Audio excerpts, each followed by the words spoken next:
മാറി നിൽക്കണമെന്നും കൃത്യമായി പറയുന്നത്. Chief secretary S M Vijayan എന്താണ് അദ്ദേഹത്തിന്റെയും ഇംപെക്കബിൾ ക്രെഡൻഷ്യൽസ് ഉള്ള ഉദ്യോഗസ്ഥനാണ് അദ്ദേഹവും ചീഫ് സെക്രട്ടറി എന്നതിലേക്ക്. തീർച്ചയായും ഞാൻ തിരിച്ചു വരാം. ശ്രീ CR നീലകണ്ഠൻ കൂടി ഇപ്പോൾ നമ്മോടൊപ്പം ചർച്ചയിൽ ചേരുന്നു എന്ന് കരുതുന്നു. ശ്രീ CR നീലകണ്ഠൻ, വളരെ കൃത്യമായാണ് ഇത് IAS ഉദ്യോഗസ്ഥർ മാത്രം അവരുടെ ഒരു ആസൂത്രണമാണ് എന്ന് മാത്രം ലളിതമായി പറഞ്ഞു പോകാൻ കഴിയുന്ന തരത്തിലല്ല ഇപ്പോൾ ഈ കാര്യങ്ങൾ ചെന്ന് നിൽക്കുന്നത്. ഇത് ഇപ്പോൾ ജേക്കബ് തോമസിനെതിരെ ഒരു നടപടി ഉണ്ടാവുമെങ്കിൽ അത് DGPയുടെ ശുപാർശ പ്രകാരം നിയമോപദേശ പ്രകാരം അതുണ്ടാവും. അതിലേക്ക് തന്നെയാണ് കാര്യങ്ങൾ പോകുന്നതെന്ന് ഏതാണ്ട് വ്യക്തമാവുന്ന തരത്തിലാണ് ഈ റിപ്പോർട്ടിൻ്റെ ഒരു ഘടന. ഇത് ഒരു വൈരനിര്യാതന ബുദ്ധിയോടെ ചെയ്തതാണ് എന്ന് കരുതുന്നുണ്ടോ?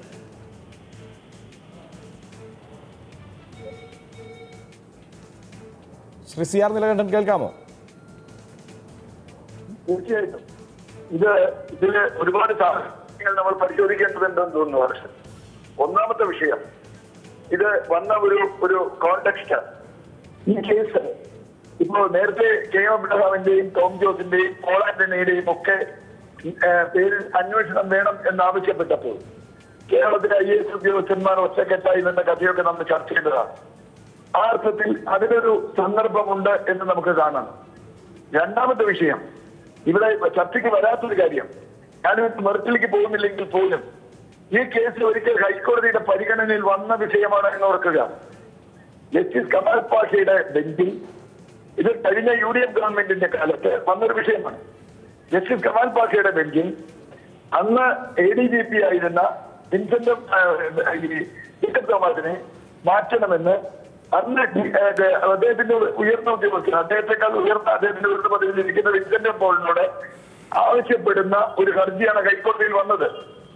അന്ന് ജസ്റ്റിസ് കമാൽ പാഷ ആ ഹർജിയിൽ എടുത്ത് അത് പഠിച്ച് അദ്ദേഹം പറഞ്ഞ വിധി നമ്മൾ വളരെ കൃത്യമായി ഓർക്കുക. അതിൽ അദ്ദേഹം പറഞ്ഞ എന്താ, ഇത് ഒരു ഉദ്യോഗസ്ഥന്റെ മുറയിൽ കളയാനുള്ള ഒരു ശ്രമമാണ് ഈ റിട്ട് ഹർജി. ഒരു ഉദ്യോഗസ്ഥനെ മാറ്റണോ വേണ്ടയോ എന്നൊക്കെ തീരുമാനിക്കുന്ന writ ഹർജിയിലൂടെയാണോ?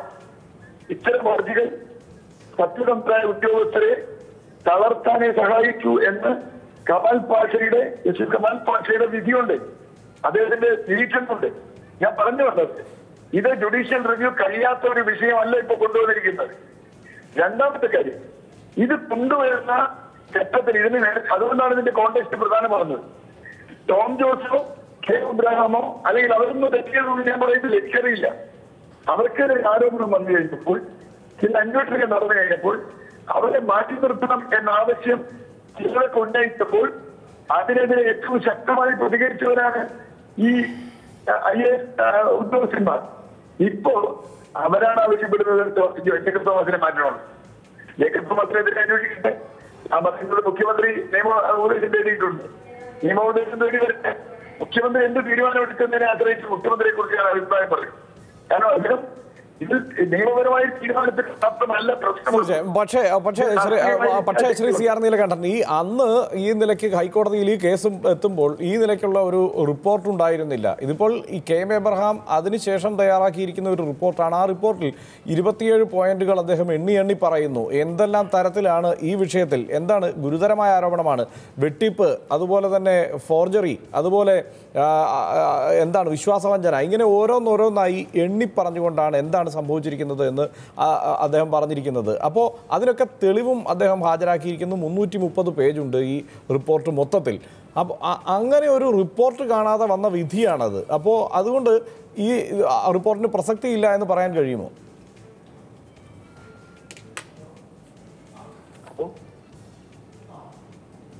Shri CR Neelakantan. Shri CR നീലകണ്ഠനോടാണ്. തീർച്ചയായിട്ടും ഇവിടെ ഞാൻ പറയുന്നു, കൂടുതൽ ഡീറ്റെയിൽസ് ഉണ്ടെങ്കിൽ ഏത് അന്വേഷിക്കണം, ഒരു സംശയമില്ല. ഞാൻ ജേക്കബ് തോമസ് ഒരു കുറ്റം ചെയ്തിട്ടില്ലായിരുന്നു, അദ്ദേഹം ശുദ്ധനാണോ എന്നൊന്നും ഞാൻ പറയുന്നില്ല, മറ്റൊരാൾ ചെയ്തിട്ടുണ്ടെന്ന് പറയുന്നില്ല. പക്ഷെ ഇവിടെ ഇത്തരം വളരെ ഗൗരവതരമായ അന്വേഷണങ്ങൾ നടക്കുമ്പോൾ ആ കേസ് അത് അന്വേഷിക്കാൻ ഇദ്ദേഹം പാടില്ല എന്നർത്ഥത്തിലേക്ക് IAS ഉദ്യോഗസ്ഥന്മാർ എത്തിക്കുന്നു. അവിടെയാണ് പ്രശ്നം. അങ്ങനെ വരുമ്പോൾ അവിടുത്തെ സാഹചര്യം മാത്രമേ ഇതിനകത്തുള്ളൂ. അല്ലാത്ത പക്ഷം ഇങ്ങനെ ആരോപണം ഇപ്പൊ കോടതി മൂവാറ്റുപുഴ കോടതിയിൽ കേസുണ്ടോ? മൂവാറ്റുപുഴ കോടതിയിൽ ഒരാളൊരു കേസ് കൊടുക്കും. ആ ഇതിന്റെ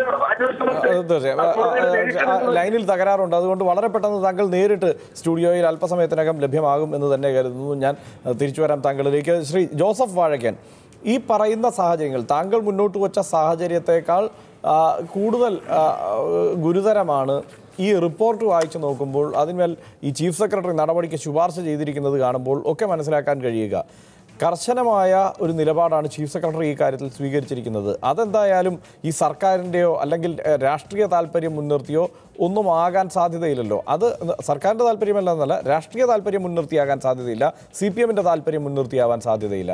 അല്ലെങ്കിൽ അത് IAS ഉദ്യോഗസ്ഥരുടെ താല്പര്യം എന്നത് വേണം ഒരു ആരോപണമായി മുന്നോട്ട് വയ്ക്കാൻ. താങ്കൾ ആ ആരോപണം മുന്നോട്ട് വയ്ക്കുന്നുമില്ല. അങ്ങനെയാണെങ്കിൽ ഈ നടപടികൾ തന്നെയല്ലേ അനിവാര്യമായി വേണ്ടത്? അല്ല, ഈ ആരോപണങ്ങൾ പുതിയ കാര്യമല്ല.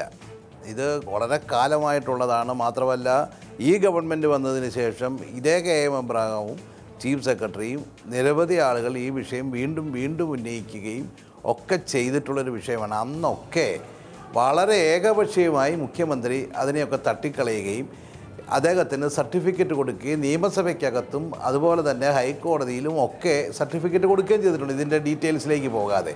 ഞാൻ പറഞ്ഞത് അന്നൊരു രാഷ്ട്രീയ നേട്ടത്തിന് വേണ്ടി അദ്ദേഹത്തിൻ്റെ ഒരു ഇമേജ് ബിൽഡ് ചെയ്യാൻ വേണ്ടിയിട്ടുള്ള ഒരു ശ്രമത്തിനുള്ള ഉപയോഗമാണ് അന്ന് നടത്തിയത്. ഇന്നിപ്പോൾ CPM-ന് അദ്ദേഹത്തെ എങ്ങനെയെങ്കിലും ഒഴിവാക്കണമെന്നുള്ളൊരു നിലപാടിലേക്ക് വന്നിരിക്കുന്നു.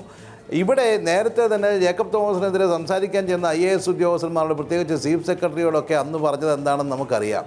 അന്ന് ചീഫ് സെക്രട്ടറിയോട് താങ്കൾ സൂപ്പർ മുഖ്യമന്ത്രിയാണോ എന്ന് പറഞ്ഞ് വിരട്ടി ഓടിക്കുക ചെയ്തില്ല. അദ്ദേഹം വീണ്ടും ഇത് എഴുതിക്കൊണ്ട് ചെല്ലണമെങ്കിൽ മുഖ്യമന്ത്രിയുടെ ഒരു കൺസെന്റ് ഇല്ലാതെ വീണ്ടും ഇത് എഴുതിക്കൊണ്ട് വരില്ല.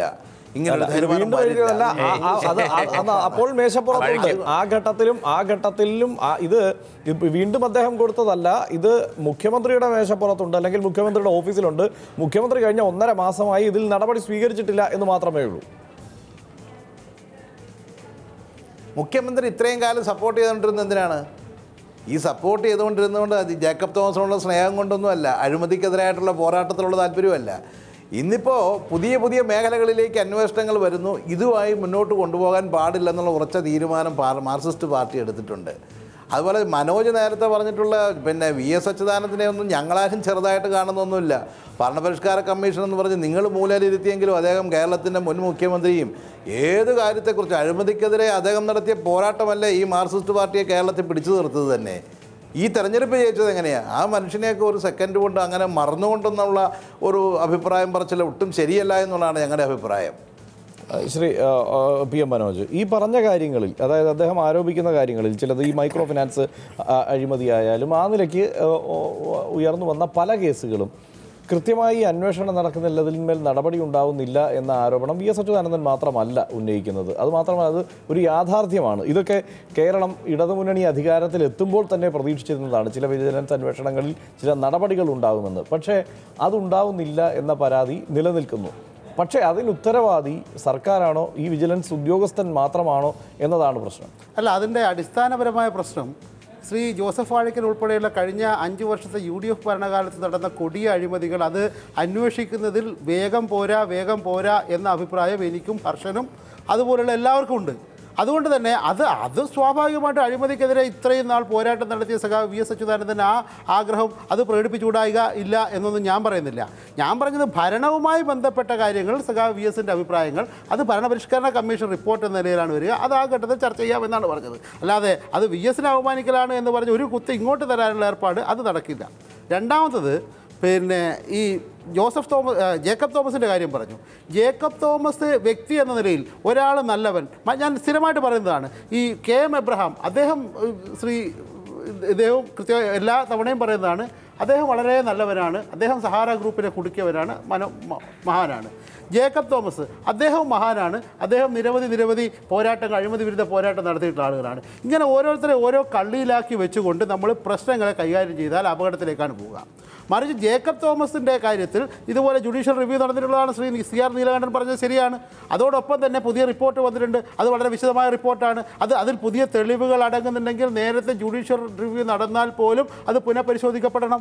അങ്ങനെ പുനഃപരിശോധിച്ച് അതിൻ്റെ മെറിറ്റിനനുസരിച്ച് അഡ്മിനിസ്ട്രേറ്റീവായിട്ടുള്ള തീരുമാനങ്ങൾ എടുക്കുക എന്നത് ഗവൺമെൻറ്റിൻ്റെ ബാധ്യതയാണ്. ആ ബാധ്യത നിറവേറ്റുക എന്ന പ്രാഥമികമായ ഉത്തരവാദിത്വമാണ് ഈ റിപ്പോർട്ടിന്മേൽ, അതിന്മേലുള്ള ചീഫ് സെക്രട്ടറിയുടെ ശുപാർശയിന്മേൽ നിയമോപദേശം തേടുക എന്ന് പറഞ്ഞാൽ കഴിഞ്ഞ ഗവൺമെൻറ് കാലത്തുള്ള പോലെ ഏതെങ്കിലും പ്രൈവറ്റ് വക്കീലന്മാരെ പോയിട്ട് ഉപദേശം തേടുകയല്ല. ഇതിന് ചുമതലപ്പെട്ട DGPയോട് ഉപദേശം തേടുക, അതല്ലെങ്കിൽ അഡ്വക്കേറ്റ് ജനറലോട് ഉപദേശം തേടുക എന്ന കൃത്യമായ ഭരണനിർവഹണത്തിലെ അനിവാര്യതയായ ഭാഗമാണ് മുഖ്യമന്ത്രി പിണറായി വിജയൻ്റെ. പക്ഷേ അത് മുഖ്യമന്ത്രിക്ക് പഠിക്കാൻ, കാരണം ചീഫ് സെക്രട്ടറി ഈ വിജിലൻസ് കേസുകൾ അന്വേഷിക്കുന്ന, അതായത് വിജിലൻസ് ഡയറക്ടറുടെ സ്ഥാനത്ത് നിന്ന് അദ്ദേഹം മാറി നിൽക്കണമെന്ന് ശുപാർശ ചെയ്യുന്ന ഒരു കത്താണല്ലോ ഇത്. ആ ശുപാർശ കത്താണല്ലോ ഇത്. ആ ശുപാർശ കത്തിന്മേൽ 1.5 മാസം മുഖ്യമന്ത്രി പഠിക്കണമല്ലോ. കാരണം 300 പേജ് ഉണ്ടെന്നാണ് പറഞ്ഞത്. ഈ 300 പേജ് എന്ന് പറഞ്ഞാൽ വലിയ കാര്യമല്ലേ. മുഖ്യമന്ത്രിക്ക് ഇത് മാത്രം വായിച്ചിരിക്കലല്ലോ നേരം. സ്വാഭാവികമായി അതിൻ്റെ നിയമപ്രശ്നങ്ങൾ അത് മുഖ്യമന്ത്രി എന്ന നിലയിൽ, ഭരണത്തലവൻ എന്ന നിലയിൽ അദ്ദേഹം വിലയിരുത്തുന്നു. എന്നിട്ട് അതിന് നിയമപരമായിട്ട് എന്താണ് ചെയ്യാൻ കഴിയുക എന്ന് നിയമപരമായി ഉപദേശം നൽകാൻ ചുമതലയുള്ള ബാധ്യതപ്പെട്ട അതോറിറ്റിയോട് ചോദിക്കുന്നു. അതിലെന്താ സ്വാഭാവികത? ഈ ഇതിൻ്റെ മെറിറ്റിലേക്ക് വരുന്നതിന് മുൻപ്, അതിൻ്റെ മെറിറ്റിലേക്കുള്ള കൂടുതൽ ചർച്ചകളിലേക്ക് പോകുന്നതിന് മുൻപ്, ഇവിടെ ഈ വിഷയം ഉയരുമ്പോൾ പ്രധാനമായും രാഷ്ട്രീയ ആരോപണ പ്രത്യാരോപണങ്ങളാണ് നടക്കുന്നത്. അതിലേക്ക് കൂടി താങ്കൾ വരണം. ആ നിലയ്ക്ക് ഒരു രാഷ്ട്രീയ ലക്ഷ്യത്തോടെയുള്ള ഒരു നീക്കമാണ് ഇപ്പോൾ മുഖ്യമന്ത്രി നടത്തിയിരിക്കുന്നത്.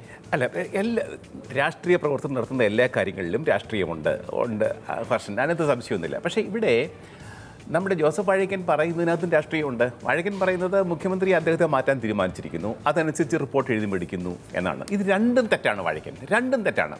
മുഖ്യമന്ത്രി ജേക്കബ് തോമസിനെ മാറ്റാൻ തീരുമാനിച്ചു എന്ന് ഞാൻ വിചാരിക്കുന്നില്ല യാതൊരു തരത്തിലും. കാരണം മുഖ്യമന്ത്രി വളരെ മുഖ്യമന്ത്രി വളരെ പ്രതീക്ഷയോടുകൂടി തന്നെയാണ് ജേക്കബ് തോമസിനെ അവിടെ കൊണ്ടിരുത്തിയത്. ഒരു പോയിന്റേ പറഞ്ഞുള്ളൂ. എന്താ വഴക്കൻ പോയിന്റ് ഞാൻ കേട്ടില്ല.